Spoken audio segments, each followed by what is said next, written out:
जय महाराष्ट्र मित्रांनो, नुकतंच तुम्ही पाहिलं असेल की अमिताभ बच्चननी मराठीमध्ये काहीतरी चुकीचं प्रोनाऊन्स केलं म्हणून त्यांनी सर्वांची माफी मागली सोशल मीडियावरती.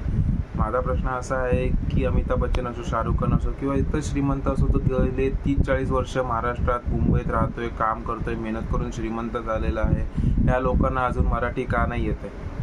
का फक्त कोणताही गरीब परप्रांतीय जेव्हा शहरात येतो, स्टेटमध्ये येतो, त्यांनीच मराठी शिकावं, त्यांनी मराठी लोकांशी मराठी वागावं? म्हणजे श्रीमंतांना वेगळी ट्रीटमेंट दिली जाते, गरिबाला वेगळी ट्रीटमेंट दिली जाते, श्रीमंताला मिठी मारली जाते, गरिबाला चोप दिला जातोय.